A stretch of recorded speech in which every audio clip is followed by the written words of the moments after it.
Personne n'est mort par hasard ce jour-là. Et si je te disais que Dieu avait averti, mais que presque tout le monde avait ignoré? Ce matin-là, le ciel était clair. Trop clair pour un drame. À l'aéroport, les rires fusaient, les enfants couraient, les annonces résonnaient comme d'habitude. Parmi les passagers se trouvait un homme discret, connu pour sa vie de prière.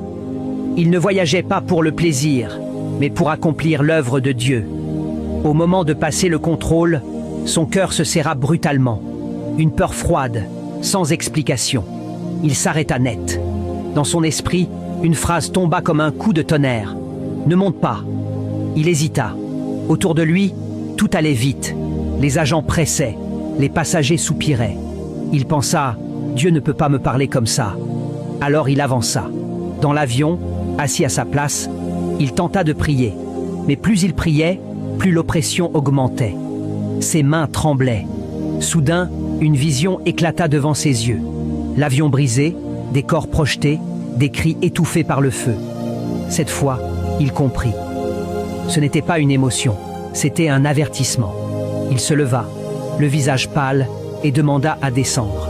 On se moqua de lui. On parle de stress, de superstition, de perte d'argent.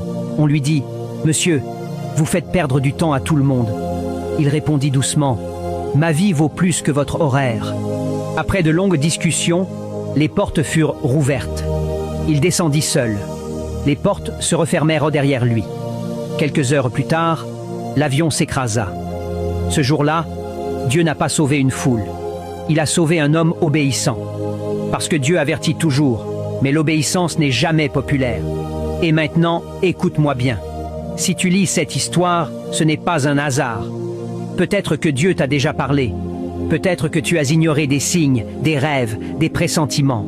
Je prie maintenant pour toi, que ta sensibilité spirituelle soit réveillée, que tout piège invisible contre ta vie soit détruit, et que ta désobéissance ne te coûte jamais ce que l'obéissance pouvait sauver.